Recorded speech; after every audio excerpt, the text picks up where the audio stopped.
Granted, I always see a little bit as non-binary because non-binary colors, but it is objectively more feminine coded than, say, Foxy, or even Funtime Foxy, which is hard to do because Funtime Foxy is a twink, but...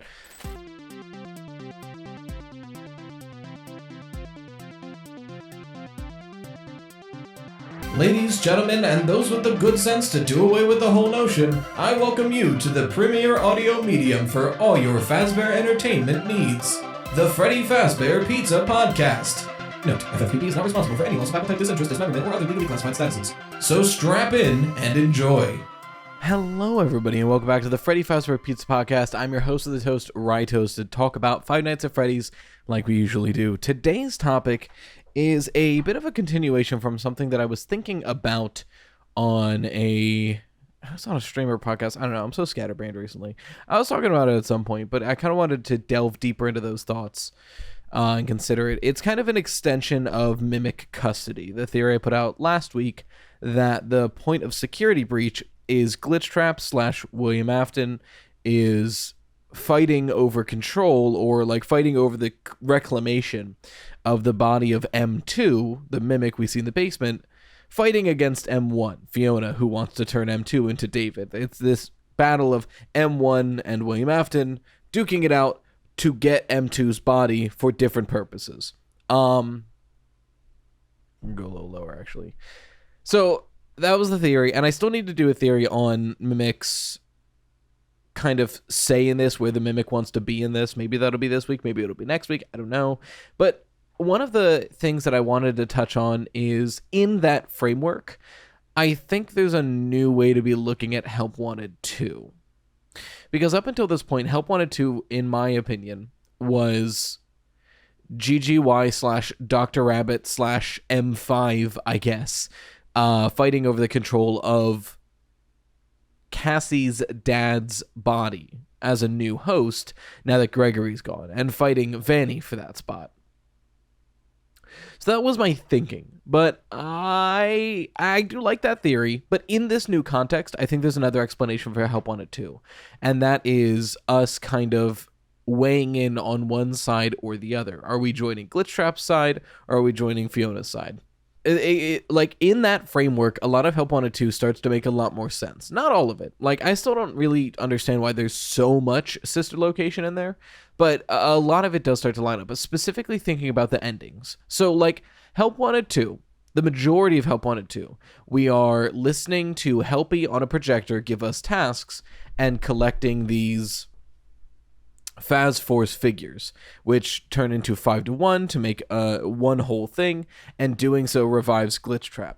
And then the other ending of Help Wanted 2 is us listening to Vanny, collecting these memory poppets and using them to essentially like destroy Glitchtrap, because in that ending, we see Vanny take Glitchtrap and crush him. So it's like, in that context, with MimicCustody, this kind of seems like one ending is siding with Fiona and one ending is siding with Glitchtrap. Especially since in ending 1, it seems like Glitchtrap is exiting a charging pod, and in ending 2, he gets crushed by Vanny. So, it should have been me. But it's one of those things that, like, if we already have this dynamic of William Afton versus Fiona, and now we have these two endings where one of them Glitchtrap wins and one of them Glitchtrap is destroyed, I think that does need to be discussed in this framework. So what does this theory tell us about Help Wanted 2 is kind of the idea of today's video. So I think it starts to lay out some of the pieces that we're trying to put together in connecting the Mimic to the major story of Security Breach, where we have Cassie's father in this, prototype pizzeria bunker, digging into what's going on at the Pizzaplex. And there's this main animating force talking to him, Helpy, who if he listens to, by the end of the game, Glitchtrap is back. So to me, this is saying that this entity of Helpy is either a projection of Glitchtrap or a copy of the Mimic AI from Glitchtrap that is serving him, right? It's some form. I would think probably just straight up Glitchtrap is the thing talking to him, telling him, if you do these things, you need to do these things, and in doing these things, Glitchtrap is back. So, and I guess the logic there would be he's put in the mask, right? Because that ending then leads to Cassie receiving the mask. So I guess in that, and that kind of makes sense with a through line with Helpy, right? The idea of we've brought Glitchtrap back, we listen to Helpy, and then we see a mask be handed to Cassie, and in that mask, it's Helpy again. So it does kind of seem like this is Glitchtrap getting somebody to put him into a mask, and then getting that mask to a fresh victim to get to the Mimic to put Glitchtrap in M2's body. Like, that does kind of feel like what's going on here. And I do like that idea of this whole ongoing plotline of Security Breach Security Breach Help Wanted to Ruin is Glitchtrap is trying to get into the body of M2. Security Breach kind of like the Pizzaplex essentially collapses, and this program is scrambling for a new plan. But using Cassie's dad, he can manipulate himself into a mask to get Cassie to wear him, so he can take over Cassie's mind, so he can get into M2 and finally have M2's mimic Endo as a body. But there is one, thinking about Ruin, this is mainly about Help Wanted 2, but connecting this to Ruin, the ending of Ruin then makes this a little messy. Because, like I said, if M2 is still in the Mimic Endo, and by all intents and purposes it probably should be, then you would think the whole point of getting Cassie to activate Mexus, or to do the Mexus programming all the way down there, is that to use Mexus to yoink M2 out of the Mimic Endo so Glitchtrap can upload itself to the Mimic Endo. And at first, my brain wants to go, that makes sense, because we type something into the computer, we do something to the Mexus program, and suddenly the Mimic Endo is trying to kill us. So if, Glitchtrap just got put in there, he's like, cool, wipe my hands of this, job is done, let me just tie up this loose end by killing Cassie. That does track, and that makes sense. But the problem, I think, with that interpretation goes to the Brazil ending, where Cassie puts on the mask one more time, and now she's in a fake landscape where everything is all better, and her mind seems to be fully taken over by the mask. And if that's true, then wouldn't that imply that Glitchtrap is still in the mask? Right? Or is this trying to tell us that M2 is swapped with Glitchtrap, and this is kind of M2's paradise that Cassie is getting a vision into? Which, to be fair, that very same hill we see a picture of in Secret of the Mimic with the Mimic and David sitting on. So the Mimic knows about this hill. So maybe that is possible. Maybe it's that when we activate that Mexus computer at the very end, we're swapping Glitchtrap with the Mimic. And now Cassie's just a loose end, which is why we're immediately tried to be killed by the thing we just released. I could see that. But I think it's also possible that Glitchtrap was hoping to just overwhelm the Mimic at that point, and Glitchtrap is still in the mask. I think that's very possible, because part of, the theory I'm going to be getting into is that M2 doesn't want to be William Afton and doesn't want to be David. At this point, M2 is more of its own person. So I could also very much see that all of this happens, Glitchtrap is in the mask, it's like, cool, all I need to do is Cassie to give the mask to the Mimic Endo, and I'll enter that endoskeleton.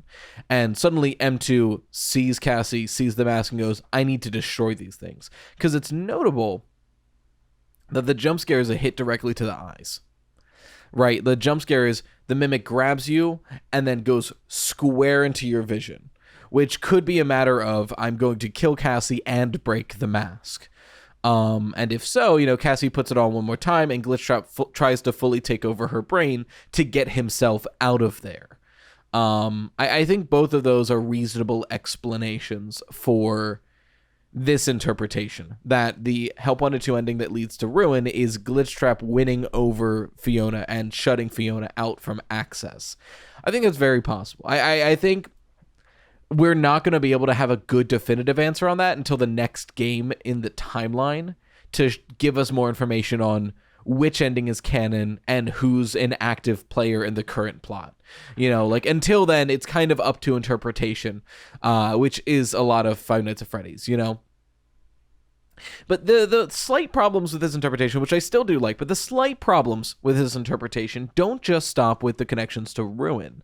Because like I mentioned, if the main ending is Glitchtrap / William Afton winning the battle to take control of the mask to get somebody down into the bunker to take over M2, what about the secondary ending, the secret ending, where if you listen to Mystic Hippo, you can get all of these hints to get you these memory poppets to, for some reason, be able to overwhelm William Afton and destroy Glitchtrap. And I keep saying William Afton. I'm still not sold on Glitchtrap being William Afton's agony or remnant. I mean the robotic replicant of William Afton, aka Malhair. So it's this idea of like, you know, if Fiona is the secret ending trying to destroy Malhair, how is that connecting to things? Because the problem with it kind of runs into the ending, specifically the ending, where we see Vanny being the one to destroy Glitchtrap. It's just a habit. It's going to take a while. I do want to switch to Malhair, but I have to take my time because, one, I'm so used to saying Glitchtrap, but two, the fandom is so used to hearing Glitchtrap that, similar to the crying child, if I just started saying Dave, I'm going to lose people. And if I just start saying Malhair, I'm going to lose people. It's part of the reason why Golden Freddy stuck around for so long. That was the first name somebody gave it, and it stuck. You know, a lot of the names in the franchise are just some popular person gave it a name, and now it's too late to go back. So I might end up sticking with Glitchtrap after all, even though I prefer the name Malhair. And, like, I believe that that Dave is the name of the crying child, but I'm still going to very frequently call them the crying child because that's what we've known them as for 8 years or so. And if I suddenly switch to Dave and say Dave, to this day, I'll get comments of, hey, who the hell is Dave Afton? Right? So it's a tricky balance. But if Vanny is the one destroying Malhair, the question then becomes like, isn't Vanny a servant of Malhair? Why would she be destroying him in this moment?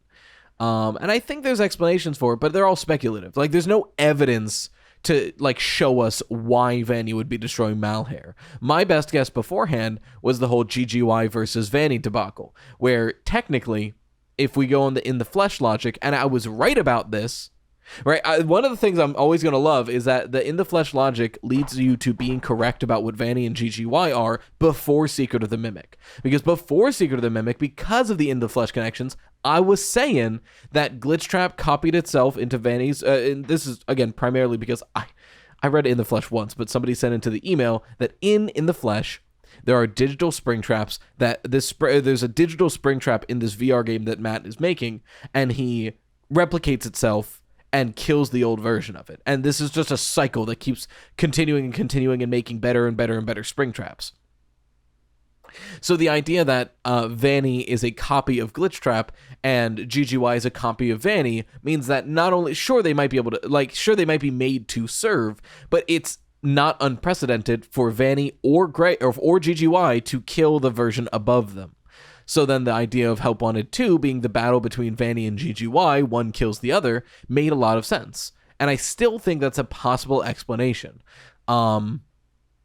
But then we go into, if we're using it's Malhair versus Fiona argument, then why is Vanny suddenly on the side of Fiona and not Malhair? And I do wonder if it's removal of control of M3.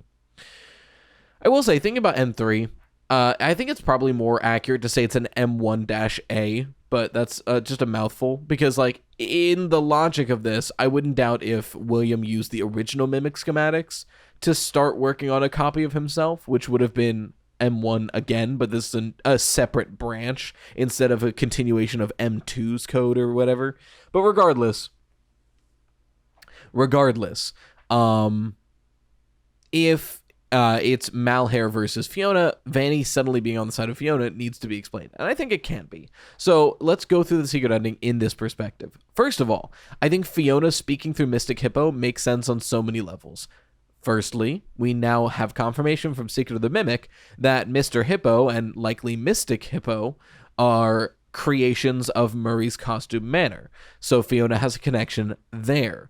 Another reason being that Mystic Hippo seems to be very Fall Fest coded in that old carnival box, and Fiona literally died at the Fall Fest. So again, another connection there. So there are just several connections of Mystic Hippo and Fiona in a way that I think it's really compelling to consider that that's why, even though it was originally planned to be Vanny giving you the hints for this, Mystic Hippo is the one giving you the hints for these memory poppets. It's literally Fiona whispering in Cassie's father's ear to go against the orders of Malheur. So again, it's this like secret back and forth fight. And we collect the memory poppets that are confusingly being handed to us by Glitchtrap, which is something we have to figure out.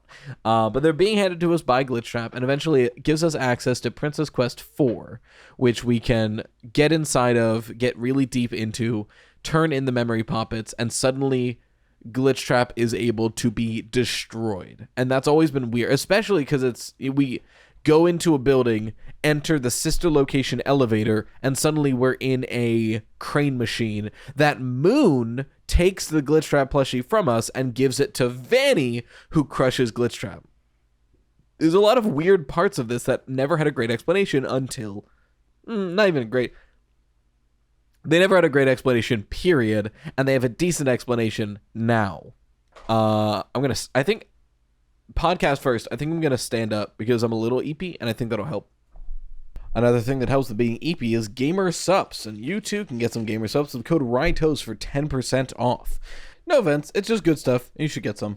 So we take the second ending as Fiona as Mystic Hippo, giving us hints to, or whispering in our ear to go against Glitchtrap, and eventually we collect these memory poppets that do so. But one problem I have with this theory is that I don't think M3 has any of William Afton's agony or remnant or anything like that. I don't think there's a good opportunity for it to get onto M3. Because, like, thinking about what they could have possibly scanned into Help Wanted... Okay, so I remember where this conversation was happening. This conversation was happening on T-Dreads and a few other people. I had a live stream talking about Glitchtrap, and I joined for like an hour or so to talk. And in that conversation, it was brought up, I brought up the idea that before Help Wanted, and during the development of Help Wanted, I don't see any good reason for William Afton's agony or remnant to get in the game. Like, nothing they could have scanned in that moment, I think, could have done that.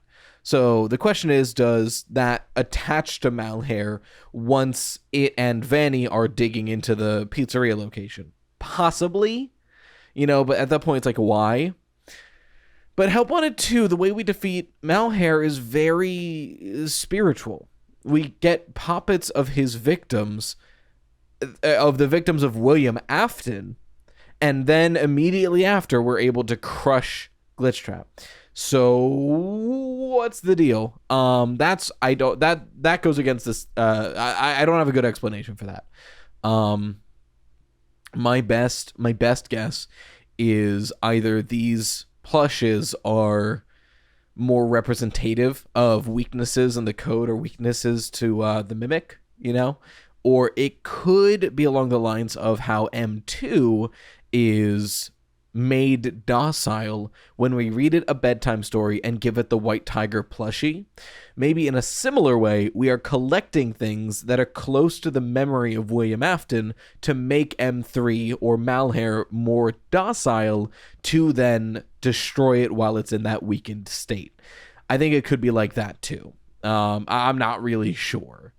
But if it's that, then this theory's back on board, so we're back in it. So Fiona is posing as Mystic Hippo to lead you down this path. Now, why is Glitchtrap the one handing us these memory poppets? No good explanation. I don't have one. My best guess is it would be Fiona pretending to be Glitchtrap so as to not throw off the player too much. I think it is notable that there's a hand puppet of Glitchtrap at some point in the Bonkabon section, which, that's very Fiona coded because she's literally a puppeteer. She made hand puppets. But then we get to Princess Quest 4, where we are, battling through it to get to the end. We place the poppets down, and we're granted access to this final room where we give our mask over and receive a Glitchtrap plushie. We trade it. It literally says, like, I think Old Man Consequence. I think the Old Man of Princess Quest is like, it is a fair deal or something like that.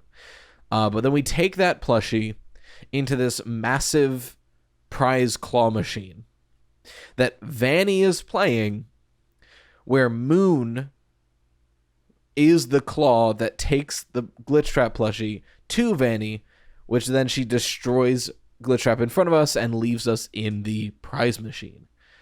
What could this possibly mean in this context? I have a few thoughts. I think what we are doing here is stripping down M3 of all of its defenses to destroy it. So like I mentioned, maybe the plushes like White Tiger for M2 makes M3 more docile. But then we are taking the mask, which, if Help Wanted 2 and Ruin is to be believed, Glitchtrap is trying to enter this mask.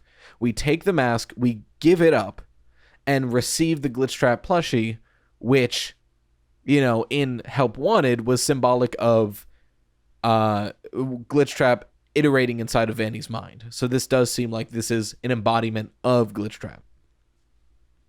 We then take the sister location elevator, which is insane, but I could see this as, you know, from this moment on, Fiona is making a new area, so as a Mimic would, is using things that it knows to recreate things.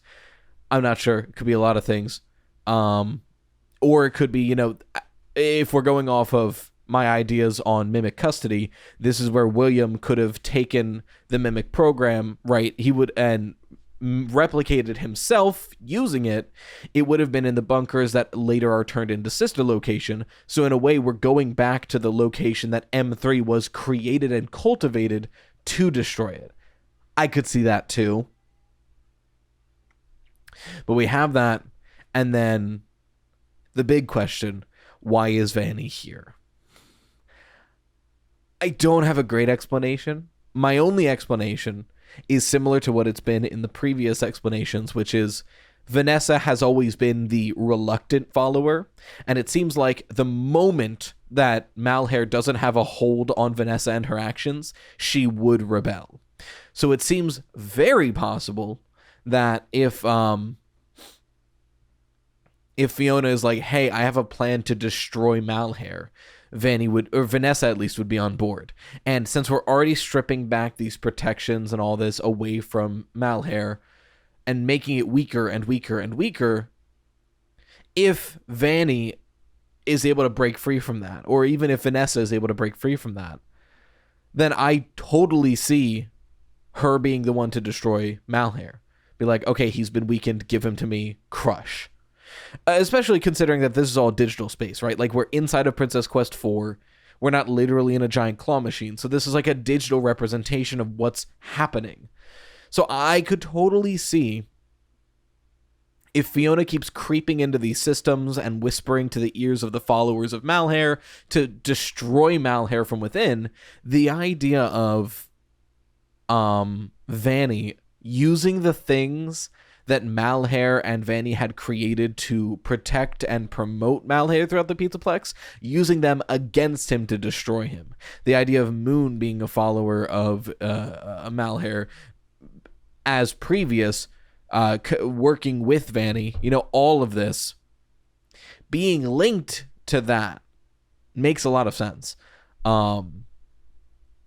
It comes down to the issue we always have with these interpretations, and the same with the issue with MimicCustody in general. It's just lack of evidence, and I think unfortunately that's where most of these theories are going to be. I appreciate, you know, I always appreciate being called out when I speculate too far, but I think it is a little annoying whenever any theory gets made. Half the comments are, this is basically fan fiction. I was like, yeah, but at the same time, besides like 4 theories, the majority of FNAF timeline theorizing is essentially fanfiction, because there is so little actual brass tacks evidence for things that have happened. And the evidence we have is either seen by people who we can't fully trust, happen in environments that we can't fully understand, or happen in endings that might not be fully canon, you know? So it's a big old mess. So I think as always, when I'm talking about FNAF theories and theorizing, I think it's most helpful to approach it with a logic first, evidence when you can idea, because a lot of these theories, they use evidence as touchstones because there's very little direct evidence to tell us what's going on. And I'm glad that I get to say that with my full chest now that Tales in the Pizzaplex is confirmed essentially to be a parallel to the main stories instead of the direct story of what exactly happened. Because anytime I would ever say that, like, there's very, very little direct evidence and you have to speculate a lot, I would get 1,000 comments of, what do you mean? The books are right there and they tell you the exact story. And now those people can shut the hell up. So regardless, I think looking at Help Wanted 2 post Secret of the Mimic is really interesting. And I think MimicCustody makes Help Wanted 2 suddenly make sense. Because Help Wanted 2 was a really interesting game where the majority of the plot makes total sense. The majority of the plot is like, oh, we're very clearly Cassie's dad being manipulated to do something. Done and done. But any of the details and the endings of Help Wanted 2 made little to no sense. It was like a one or nothing kind of thing.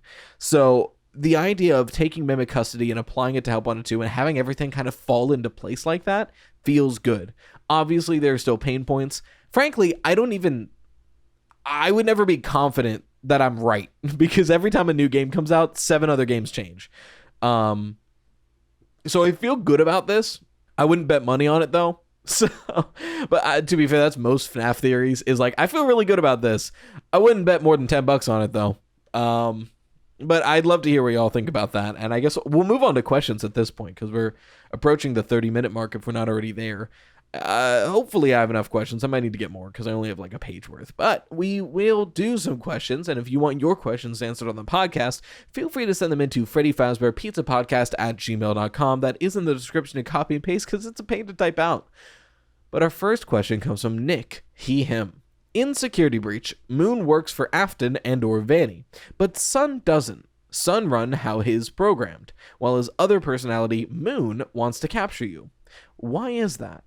Yeah, it's a really weird thing. Thank you for your question, Nick. It's one of those things that, like, on a first playthrough, Sun and Moon just more so feel like a metaphor / parallel to Vanny and Vanessa. The idea of, like, the daytime bright, like, normal personality being this thing that's just chilling, and then this other, like, darker side being controlled by something else that is actively working for Malhair. And, like, that's Vanny. Like, that's Vanny and that's Sun Moon. But then Secret of the Mimic comes out, and it introduces a lot of symbolism between Sun Moon, the Sun Moon character, Fiona, Edwin, and David. So I think we need to talk about what this could be saying. My best guess is it represents the fight between Fiona and Malhair. The idea that if Fiona is throughout the systems of the Pizzaplex, and if Fiona is the majority AI taking over this, which I don't know if I believe yet. But if so, then the idea that Sun is the normally programmed one and Moon is the scary one makes a lot of sense. But then you look at Moon being based on Edwin, and that gets tricky again. If anything, I wonder if it's representative, and maybe even linked in a way to M1 and M2. Because it's notable that the body that we build in the cave of Moon.exe is specifically Moon. Not Sun Moon, not a character that can be both.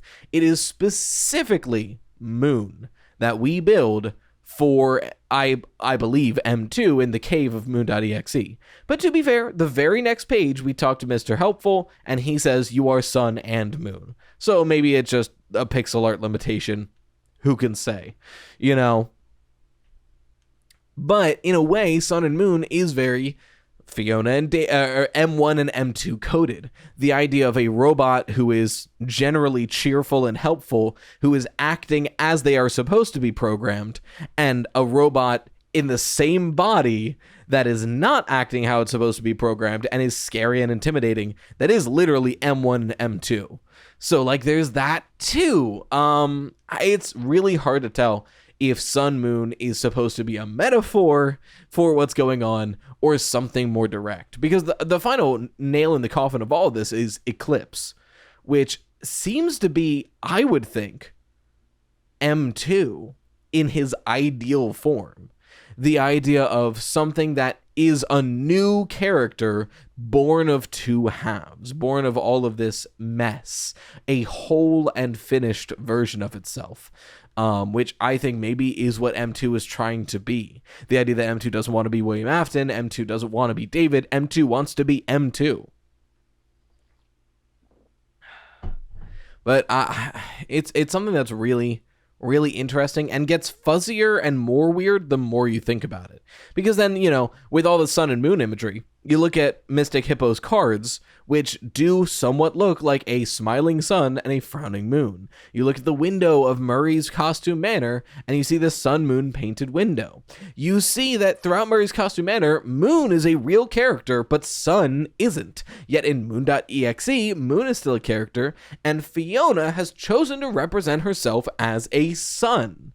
So there's so many weird connections with Sun and Moon that I think we're just going to have to theorize moving forward and hope one day we get something good out of it, because I don't know what it could be otherwise. But thank you for your question, Nick. Our next question comes from Robin, she, her. So I really liked your theory on MimicCustody. Thanks, me too. And I have something I thought might fit. Sorry if I misunderstood, but if we consider that Malheur has been trying to control M2 since Help Wanted 1, could we consider that M1 could have also been involved, particularly appearing as Jack-o-Foxy in the maze, trying to prevent it from gaining control over Vanessa?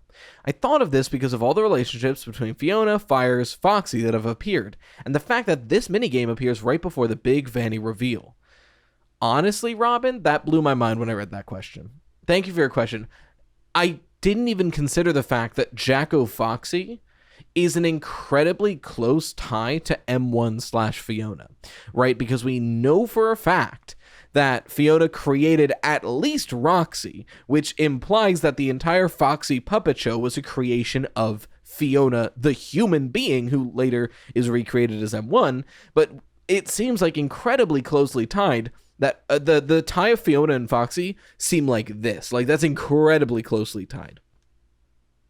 But then to take it further, right, and the corn maze, the Foxy corn maze, is part of the Fall Fest Help Wanted DLC, and Jack-o-Foxy is literally on fire. So we have this character that is linked to Fiona being on fire at a Fall Fest. That's crazy. That's something I had not considered until I read that. And once you said that, I'm like, no, that's such a direct connection. And then, to piggyback off of this question, is this then Fiona trying to prevent Vanny from forming? Fiona trying to keep Vanessa away from Malheur? I think that's possible. Because looking at Help 2, or looking at Help 1 and 2, we see Fiona trying to actively stop Glitchtrap from gaining another follower. Is that not just what we're seeing here? Fiona trying to actively stop Glitchtrap from gaining another follower. Something we see in Princess Quest, where, you had to get past Fiona to get the thing that allows you to become a follower of Glitchtrap, right? Or I guess in Princess Quest, we're kind of defeating Glitchtrap in a way, but it's a whole thing. Regardless, like, symbolically, that makes a lot of sense. I do like that a lot. And if anything, I think it helps my Help Wanted 2 theory. But it's one of those things that I don't even have that much to add to what you've said, because I just like it. Like, it's just a good connection. Because even in Help Wanted's DLC, like you said, like, I'm connecting this to Princess Quest, but the Help Wanted DLC itself is still Jack-o-Foxy stopping us from getting to the mask, right? So it's an insane connection.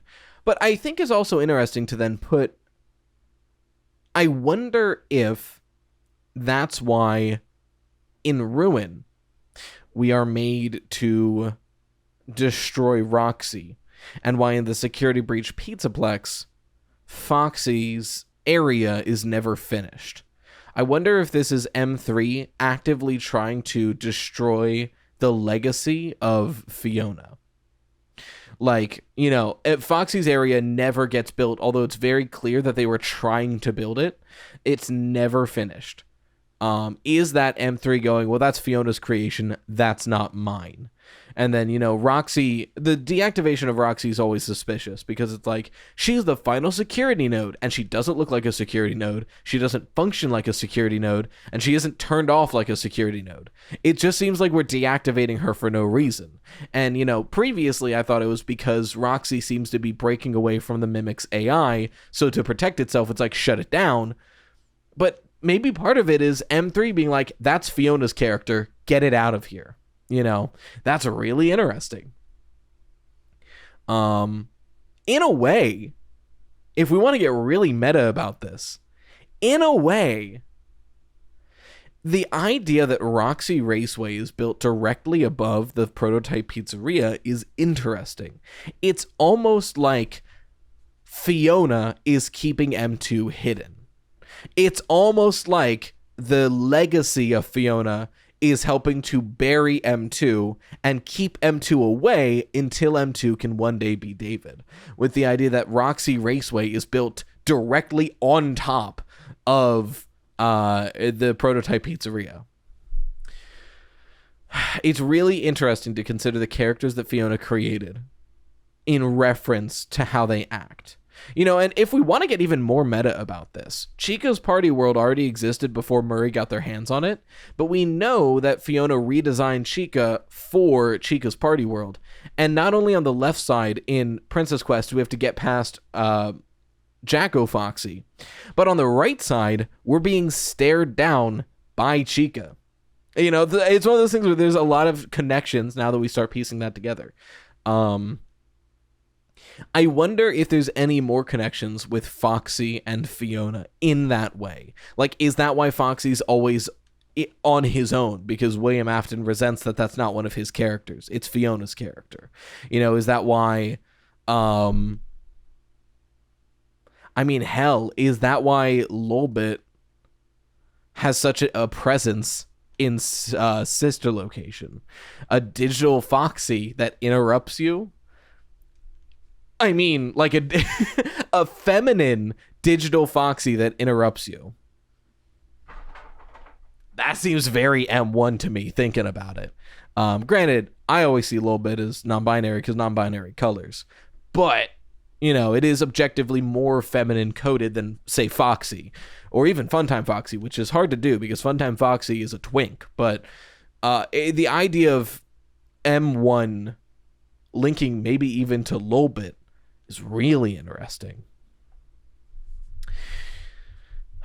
I do wonder how many other Foxy connections with M1 there are. The idea of the Foxy Log Flume in Help Wanted 1, the Foxy Cowboy Ride in Help Wanted 2. Not to mention, it's interesting, in the Foxy Log Flume, thinking about it some more, stay on this, Help Wanted 2, Foxy Log Flume. The antagonist we're defending ourselves from in the weird bits of that ride is Jack-o-Moon. So it's like almost even at that point, there seems to be this conflict. God, I might have to do a whole video on the idea of Foxy being linked to M1/Fiona. I'm writing that down so I don't forget it. I should really write down video ideas. Because I feel like every time it comes around to Tuesday and I have to start writing, I'm like, I don't know, dude. I'm running out of shit to say. So let's see. Current video ideas. M2 wants to be its own thing. Help Wanted 2 plus MimicCustody. And now, M1 Foxy connections. But yeah, thank you for your question. Honestly, thank you for putting an idea in my brain that will probably turn into a video. Speaking of foxes, though, our next question comes from Funtime Von Fox 66. She, her. We know that the Mimic code was uploaded into Help Wanted and became Glitchtrap. We're fairly certain. We don't want to say no for sure, but we're fairly certain.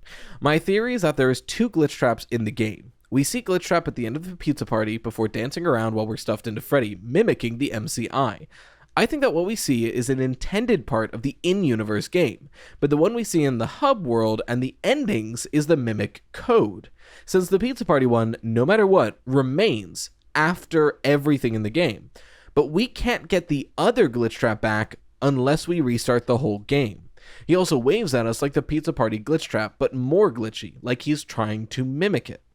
There's other spotting evidence, like how in Tales of the Pizzaplex, the mimic saw the MCI, implied to. What if it's not literal but metaphorical? Also in the files of the game, Spring Bonnie was intended to be the end of Pizza Party, with an untextured Springtrap model being named Glitchtrap. It's an interesting theory. I think that gives us a good idea of where the model comes from, because one of the biggest questions with Glitchtrap is, like, where'd that suit come from? We've never seen it before. So the idea that that suit was meant to be in-game already, and Glitchtrap just saw that and replicated it as its own body, I think that's valid. I would just... I don't know. My one issue with that is that it's a suit that is not known to the public and isn't in any of the in-universe FNAF games, as far as we're aware. Like, you're right, it should have been Spring Bonnie. So the idea that it's Glitchtrap is a little weird. I wonder if this is the combination theory. The idea that, like, it was Spring Bonnie, M3 attaches itself to it, and links back to its original suit, and while the model gets changed, that's still like the in-game model doing the thing it's supposed to do, and M3 is trying to replicate that. I could see, like, he's actively changing it and replicating it. I could see that. I hesitate to assume that that suit is supposed to be something that exists, that was intended to exist in-game, you know? But but you raise a good point that, like, in playing the game, every time you do Pizza Party, Glitchtrap waves at you, beckons you back, and dances in front of you every single time, no matter what. That will never change. But once you get the one ending where Glitchtrap seems to enter your mind, the one that's in the lobby is gone forever, and you have the plushie instead. And you can never get that back without resetting the game. That seems intentional. That's a good point. So I think I agree with you that the one we see at the end of Pizza Party is likely intended, even if the model has been modified by M3, which, like, is that what happened? Who knows? But I like that train of logic. I think that makes a lot of sense. Next question comes from Gavin, they, them. After the Mimic, who do you think will be the next primary antagonist in the FNAF story? If I could choose who I would actually want the next villain to be, I would want it to be Lolzhax, the character from Freddy in Space 2. Good question. I have been saying for the longest time, I think the healthiest way to continue the plots of Five Nights at Freddy's is to give us a clean break from the current lore and introduce some sort of copycat killer. I think it's just the cleanest way to continue this plot line, if we are to continue the timeline that way. Because otherwise, the further and the more FNAF games release would be more games to fill out the middle sections of the timeline that we don't have a lot of information on. But the problem with that is a lot of them wouldn't be very scary. Like, people pointed out, would it be amazing to get a Fredbear's Family Diner game that gave us all the information we've been missing so far? Yes. The problem is, it wouldn't really be scary, because at that point in the timeline, William Afton, like, kills one person in a bunny suit, and that's it, and there's no haunted animatronics. So like, that's the problem, is a lot of the games of parts of the timeline we need information for wouldn't be good games. But if they are to continue the plot past the current point of the timeline, I think the only logical way is a copycat killer. I made a whole video on it. I'm really proud of it. The narrative one where it's like Showtime's Slices, where it's somebody who got a hold of the sister location blueprints via a auction of sorts and learns about Remnant and tries to make himself into a spring trap so he can live forever. You know, these ideas of, like, people hearing about it and going crazy trying to replicate it. I think that's where it has to go from here. Because I think if we keep trying to link the next antagonist with the Aftons, it's going to get even more convoluted than it already has. That's my thoughts on that. I think in a way that's ideally what the fanverse was intended to do, to give us separate stories that could fit within this grander universe, whether or not they canonically do, to continue the franchise in that way. Like, Five Nights at Candy's as a perfect example. The idea of, it's a Five Nights at Freddy's official fanverse game. It's not directly connected to Five Nights at Freddy's, but it's another game in this franchise that's doing a separate plot in a similar universe. You know what I mean? But yeah, like if we're to move past the current antagonists, I think it has to be a copycat killer. I don't think I see any other good way to move the story on. But thank you again for your question. And again, if you want your questions sent on the podcast, send them into Freddy Fazbear Pizza Podcast at gmail.com. That's in the description, copy and paste, because it's paid to type out. But until next time, as always, thank you for watching the Freddy Fazbear Pizza Podcast, where the pizza abilities are endless. We hope to enjoy your future patronage. Bye-bye for now.